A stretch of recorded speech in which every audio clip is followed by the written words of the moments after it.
how Prabhupada has, as a founder acharya, he has related, and he's quoting those, previous acharyas.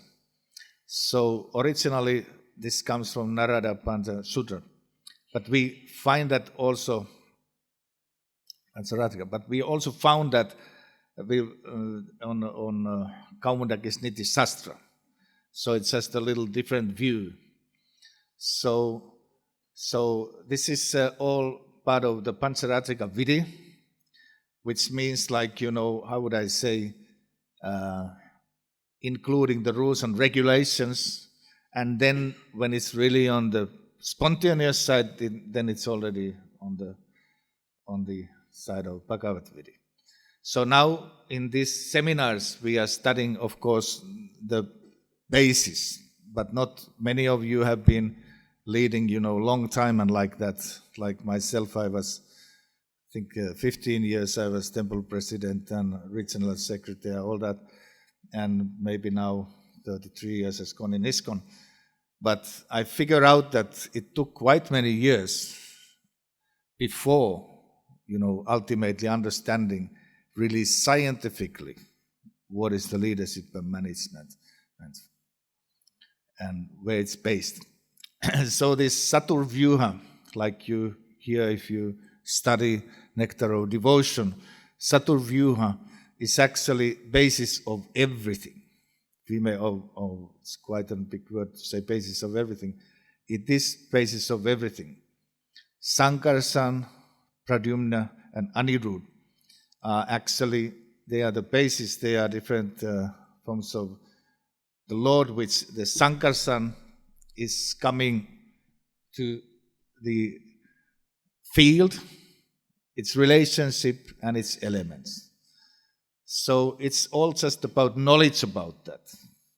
Then there is this Pradyumna, which is the Abhidya, which is in literature, that's Srimad Bhagavatam. And then there is the Prayojana. I don't know if you have ever considered what is actually Prayojana literature of Bhaktivedanta line. It's called Chaitanya Charitamrita. So that shows in practice this whole thing. But these are all still knowledge. Like I remember Swatra Mahasi sometimes, he had different stories. So there was once murder has happened in United States, and of course, police came there and they were very much like, what is happening. People were upside down. Some lady was crying there, and then she was just, all over and like that. And then the police just said, the sheriff said, that's just the facts, man, just the facts. So this Vastutraya, which are the three elements, is just the facts. It's not yet the kind of action itself. Action itself is done, which is the pastime. It's done by Vasudeva. So therefore, these four has to be all there. Like even now, when I'm also cyber research for the government, we have to analyze, for example, let's say attack to Ukraine and like that. So we have to consider these elements, although those fields, they may not know these terms. So ultimately, the balance has to be always there. So it's not enough that we know Sambandha, like I said, if you write something down, there is the element, there is the relationship, and the whole field. So, but we have to know that, because like I remember when I joined, then it was quite on fashion that the less you know about the so-called field and karmic world and all, the more transcendental you are. But actually, it's the opposite way. The more you know, the better the result may come, because you know the field. Let's say like Sankirtan. I was about 10 years Sankirtan leader. And I mean, if you know the place, you know the mood of the people, this is university campus and like that, you do definitely better result than if you don't know anything. So in that sense, it starts with that. It starts with that Sankarsan element that we study the field. Let's say if you go to lecture in university, it's good if you know who are the audience. It's really like we were there in Salem. It was interesting that we didn't spoke very long, and then the dean of the university, he started to really glorify Hare Krishna Maha Mantra. And he said to the audience, he said, well, I have never maybe told you, but I'm actually Hare Krishna. And it was full auditorium there. Then the professor, elderly man, he said, well, I also didn't told you, I'm also Hare Krishna, like that.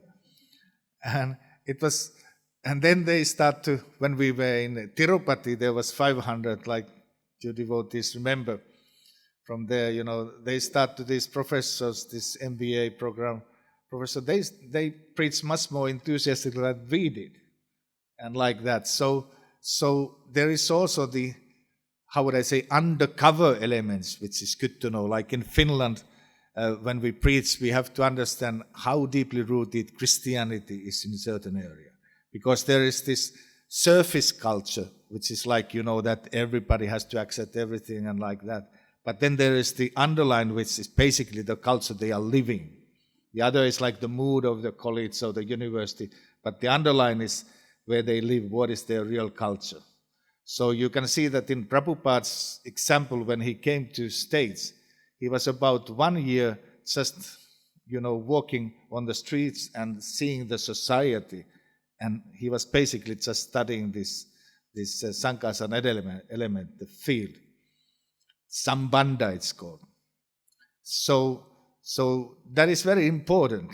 And the more you use for that, like I remember one of my Siksa Gurus, Smita Krishna Maharaj, said, wish he would have known that before he even first time came. He came with Durasanta Maharaj, that time, Brahmachari.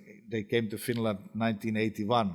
He said it would save a lot of time, because when you know the field, you know the people's nature, and like in Finland, we just laughed with Devamrita Maharaj, he's a good friend of us. We have done university lectures with him, and he came once to Finland, and he happened to came with the same airplane than the ice hockey fan club came from some World Cup, and they were all having helmets in their, ice hockey helmets. In Finland, that's the other religion, that's the bigger religion than Christianity. And they were there laughing and like a little, of course, drunken. And then he said, well, you seems to like this, helmet. He said, the man said, stop a little for a while they were joking and, had a good time at the aircraft. He said, look, as Finns, we like always helmets, whether military or ice hockey, but we have to have a helmet. So that is just, the nature.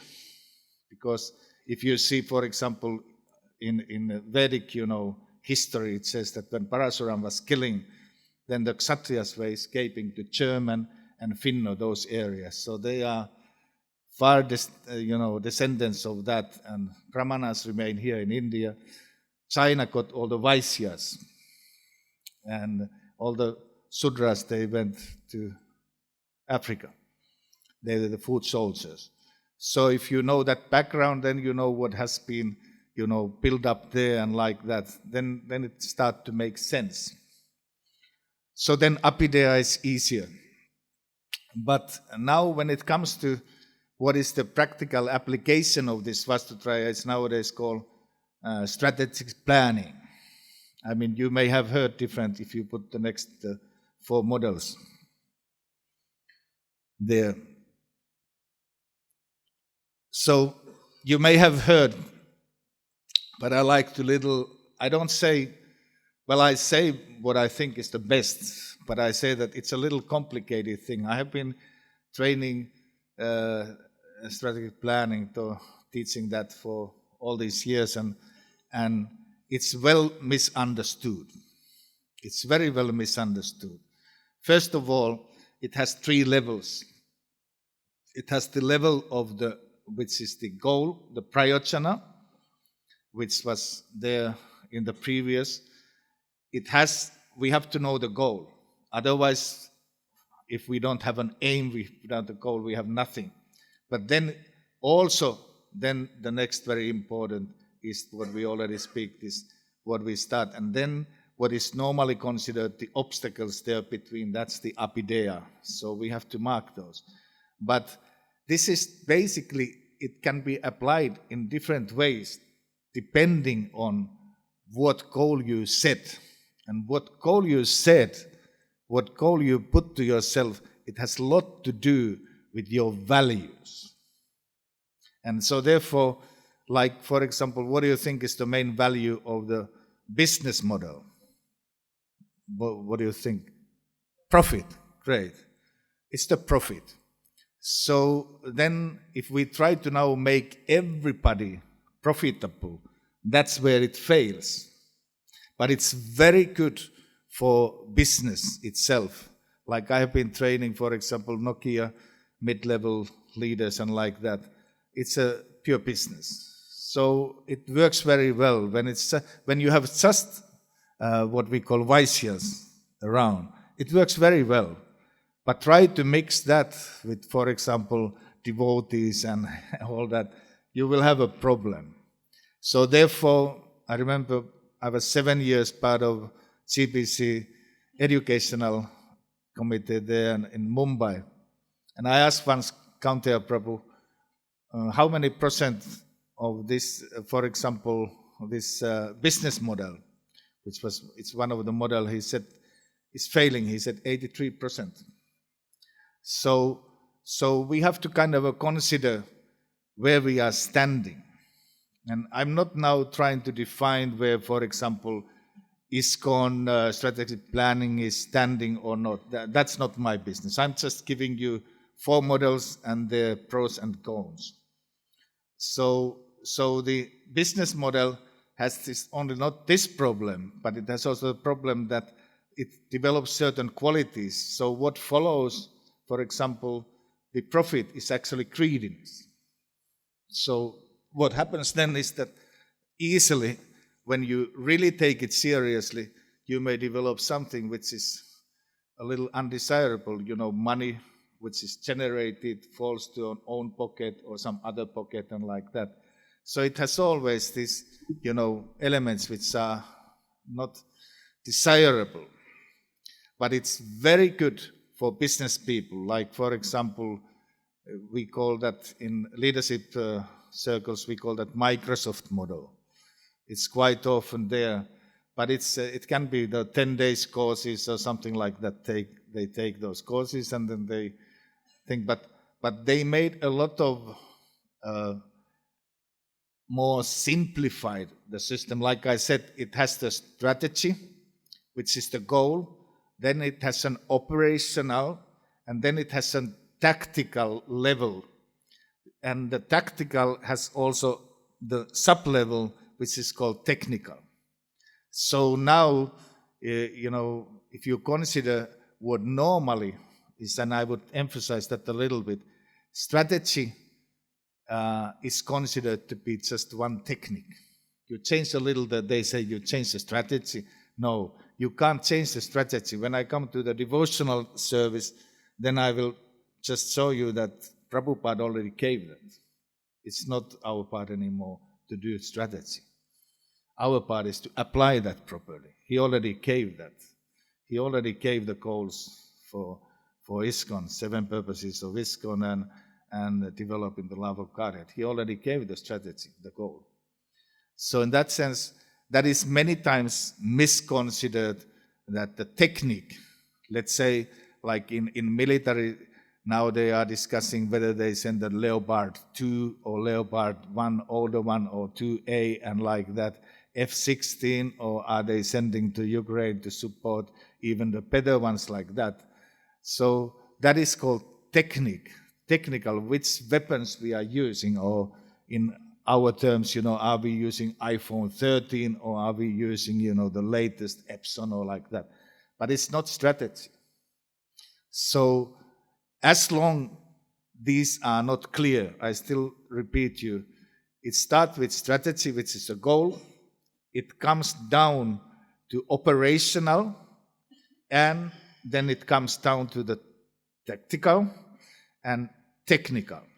So if we mix those, then it's just there is one philosophy called that. It's in Prabhupada's mantra, Nirvisesa Sunyavadi. It's just, Mayavarism. And then if we are believing to the illusion, guess what is the result of that? It's also illusory. It sounds something happened, but in reality, nothing good happens like that. So I like to make that clear that although everybody is following in strategic planning Vastutraya, Sambandha, Abhidaya, Prayojana, but depending on the consciousness. So therefore, Prabhupada made Krishna consciousness movement.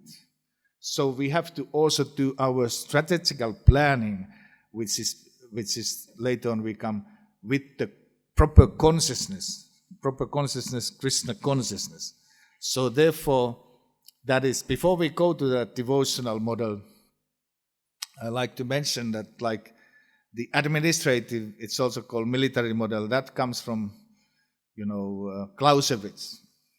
Clausewitz was a general from Austria who built it up, and ultimately it's a little conflicted to some people.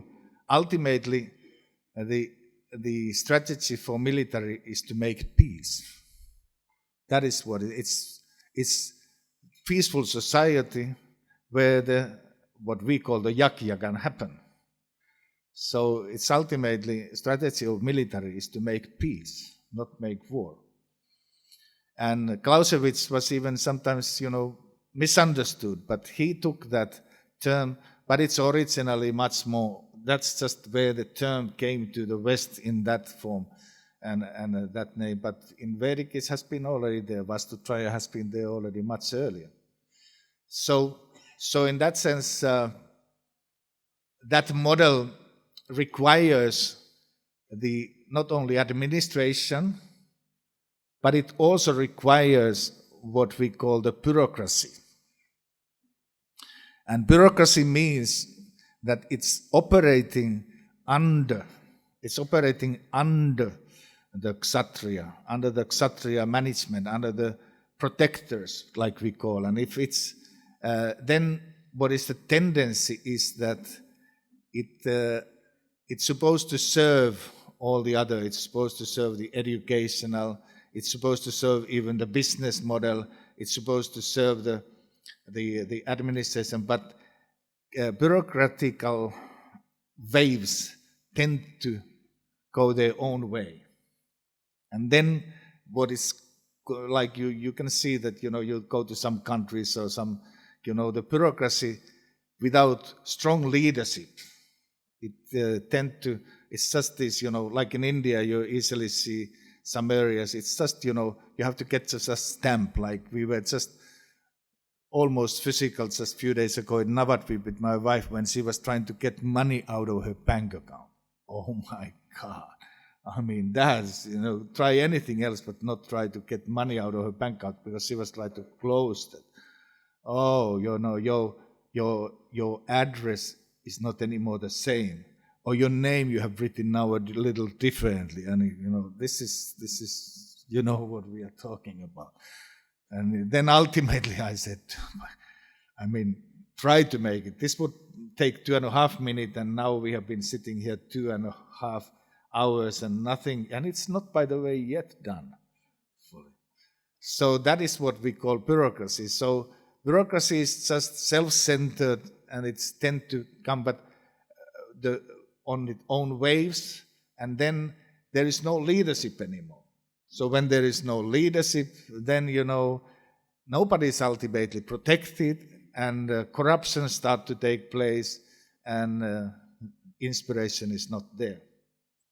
So we have to avoid like anything the bureaucracy separately from the models of educational, Brahminical, and administrative and business. It has to be just supportive to those.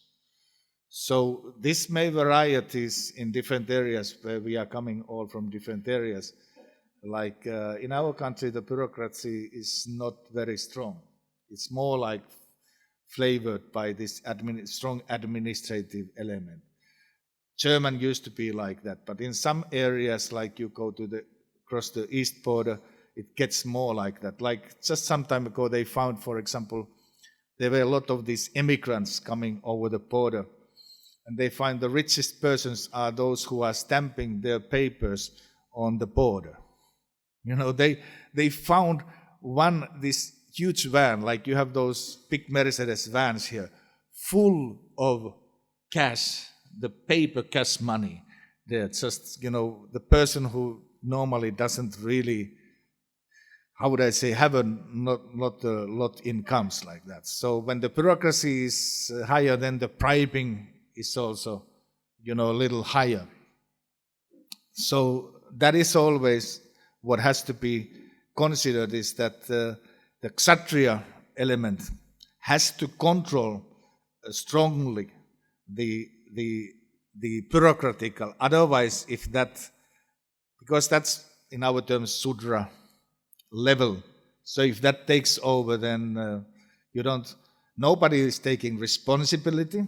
That's one thing. Oh, it's just council. Oh, I'm just a messenger. I don't know who make the decision. Or we have the oath of silence and like that. Oh, it's just, it was not me and like that. It's just unlimited, ways to escape that whole thing. But it's still there. I remember I gave some time ago to 32 IFS ministers. I was working as Attaché of Indian ambassador. He asked me to do this IFS, Indian Forest Service ministers. I gave them lecture.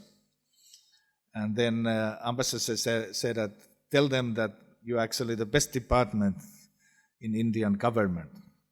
And then I told them, I was like, what is the name of that ambassador? Oh, that's nice, he said. Well, why? I mean, are we really the best? And what is the reason? Ambassador said, tell them that they are the best because they are only stealing half of the money. So then again, what is the name of that ambassador? What is the name? I said, same then who said you before that? And but you are also government officer, you have been stealing maybe also like that. I said, yes, I did. I tell you that, when I was 5 years old, we had the rule that you can't take an apple from the neighbor's tree if it has not fall down. And I did that mistake, but I got so much, punishment from my mother. I never did again. I said, that's the only crime I have done in my life. But the thing is that it easily flips if the administration is too heavy. Then also the bureaucracy start to do their own thing. But if the administration is too weak, which is normally the case, then bureaucracy takes over. And it can be quite annoying, especially if those waves are entering our spiritual movement. Then we are in trouble. I don't know all these areas. I'm traveling mostly in Scandinavia, Czechoslovakia, the Baltics. Here in India, we have been now going from Rishikesh, Delhi to Tirupati, Srirangam, Salem, and like that. I know, and Mumbai, I have been number of times there and like that. But depends on the area. So I'm not trying to kind of define where it's the strongest, this and that. But normally what is there, since from the beginning we don't know exactly what is the strategic planning, we tend to mix things. We may start with the Microsoft model, but then we don't admit that actually the only goal is profit. We may start with the some other administrative, but then we end up to bureaucracy. So the worst you can get is totalitarian bureaucratism, which means that there is absolute power, which comes from the administrative model, and no responsibility. The worst than that you can't get. That's the worst. Nobody takes responsibility. You try to ask, who did it? Oh, it's not me again. Oh, no, it was the council. But, we have the oath of silence. And I personally, I don't have nothing against you like that. But, and the message was sent there, and, there was that and this. And there was no interactive discussion nowhere. So then the further than that you can't get from the devotional model, which emphasizes the loving exchange and discussion and interactions and like that. So that's the worst one can find. So these are the models. Educational is also called Brahminical.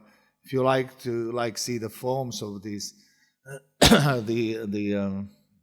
like we were now in Srirangam, that's typical Brahminical. She's from Sweden, so my wife, so always remembering the timing.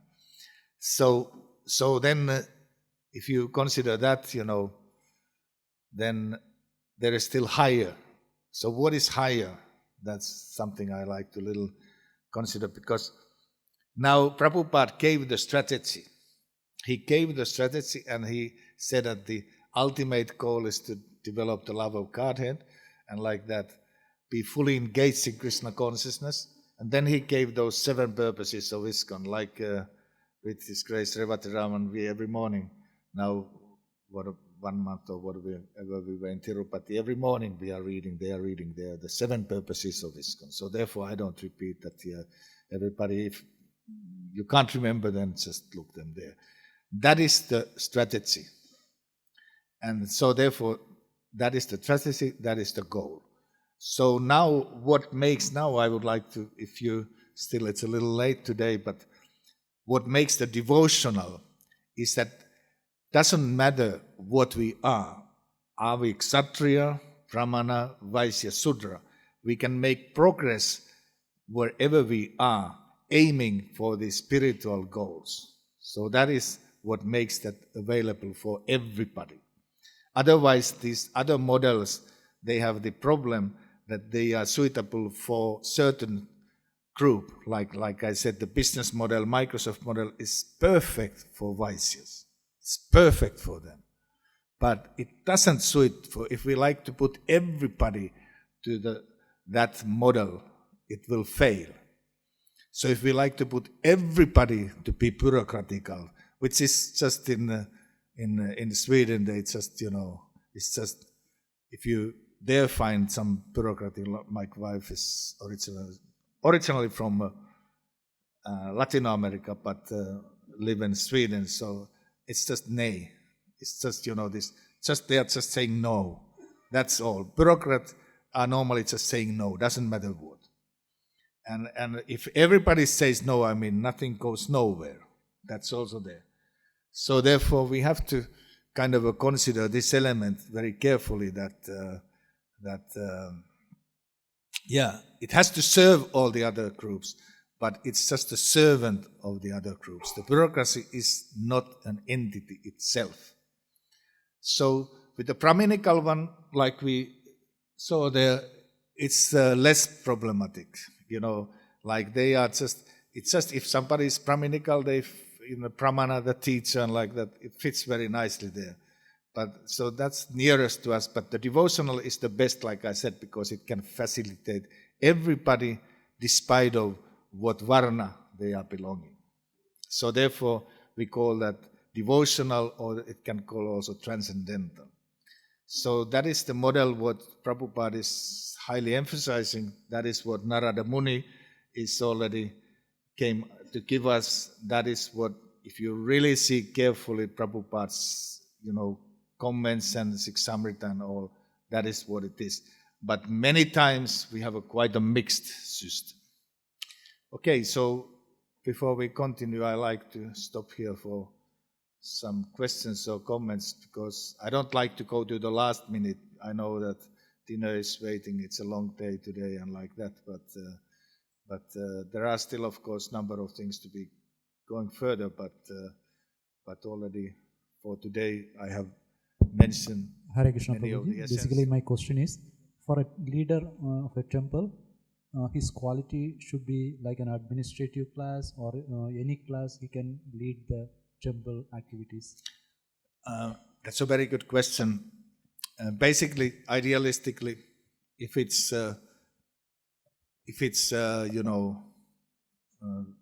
how would I say, Kshatriya or Brahmana, that fits naturally because they are based on principles. So idealistically it's there, but anybody who can just keep the spiritual goals in their mind can do that. Then it's just a question that ignorance should be sneaked in, meaning like that if there is some area which that person is not good, he has to find somebody who replaces. So in that case, the council may come there, or other specialists may come there, and like that. So for your good question, yeah, anybody can do, but idealistically, it's best if they are principle-based persons, either Kshatriyas or Brahmanas, by their nature. So in that sense, we have seen that even sometimes, it may happen that, in high level, persons, they are just coming from certain background and they have more like certain varna qualities, but they are pure devotees. So if they are pure devotees, they can inspire the others to do that. So it's a question then that we have to find somebody to do. But the worst thing is that if somebody is lacking something but don't find anybody to do that. Idealistically, we don't find ISKCON has always, we have some disbalances. We quite often, in West, we are lacking Vaisyas. That's quite often what we are lacking. And we have a lot of ashrams which has been trained nice, Brahminical and priestly type of persons like that. That's many places. But then something is always a little, either ladies are not taking care, or it's always something which a little goes and disbalance. So perfect is not there, but the one who is manager, what has to be clearly understood, is not the highest. And here in India, I have seen you don't have here in India at all that problem. But in West, it's such a problem that the one who is managing things, he or she is the highest. But it's not like that. There is a term in our culture which is called value leader. Like, those who are giving the principles and values, but they are not managing themselves. So now in our ISKCON terms, there is what is called UMA, Ultimate Managerial Authority. So what does that mean? That's doesn't mean, they are ultimately managers. That's what often is considered. I have been on those meetings, and every year it's like, the discussion is there still. What does it mean, ultimate managerial authority? It means Srishti Pramana.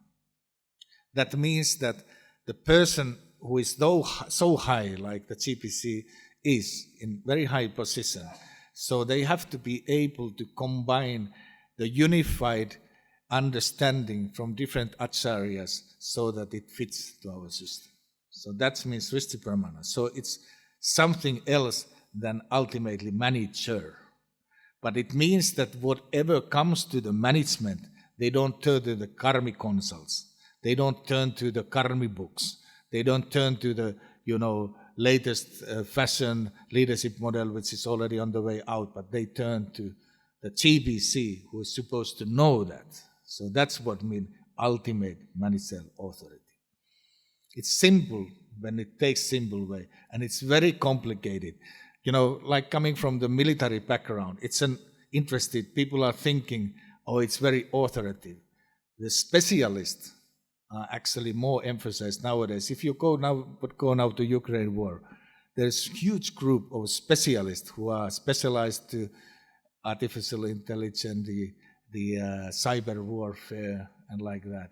There are a huge group which we never see, but they are doing a lot. American forces, American satellites, they are giving information which is very, very important. They are just non-seeing, not knowing even many times like that.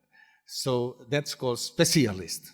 So in our Sankirtan movement, we have to accept at least that there are specialists who are authorities, and there are the so-called direct authorities. But let's say a simple example, we like to get a nice, like we were now, my wife was studying in South India, nice sambar and idli and like that. So we don't go to ask the recipe from the temple president. We go to the cook. The cook is the specialist for those things. So it's very simple that we even, how would I say, we don't waste time just to ask somebody who doesn't know. We ask somebody who knows. So therefore, the one who has done Sankirtan the whole life, knows all the cities, knows the moods of those people, knows all what is there. He is the authority of Sankirtan. It's just that simple, but many times misunderstood. So when then that comes that, no, it's about the position. Now, because I am temple president, I'm authority of anything, recipes, your economy, everything. I mean, what is that called in our philosophy? It's called caste system. So it's just nothing more than caste system. We just took it. And what is the root of the caste system? Proudness. Nothing more than proudness. So we have to be very careful that, invest especially. But here in India, it's just so satisfactory. I remember some time ago we were in Kurukshetra, and there's temple manager. He comes there 9:30. He solves all the bills, and says that prasadam has been distributed. It's clean everywhere and like that. And then there is a spiritual head who is sannyas or similar there, and he takes care of like you go to Chaupati. I have been there so many times. It's so beautifully done, His Holiness Radhanath Maharaj doesn't manage, but he managed everything, meaning in the other terms, everything works very well. But he's the spiritual head, and there are managers who are doing the whole thing. It's beautiful when it goes like that. So then somebody may say, oh, but then let me know, what did you say? The point is that the one who manages is always a little limited with their vision. Like, let's say, the one who manages have to always consider the preaching, but also the money. So he or she may go to preach in the eye of getting money from somebody. But actually we are supposed to not be money consciousness, but Krishna consciousness. And, giving them Krishna consciousness as a reciprocation, they give us something like in the street. So therefore, there has to be some person who is hands-free. And that is called now the sannyas, guru, GBC. They are all on the same level, like that. So it's called Satguru. So that has to be there, that the dynamic is now what counts. The dynamic between the Kshatriya and the Brahmana is what counts. That's where the power comes. And ultimately the power comes because Krishna is so pleased by seeing that cooperation that he blesses them. So this idea, like, for example, in West is often that if I get just the position, I get all the respect and I got all the power and like that, then everything works. Can you show this one verse which is Bhagavad Gita? This 8.14. So this is Sambandha verse. And what are the 5 factors of action? I can't even look there, but if somebody can, I'm not sure if you can read, somebody can read them there.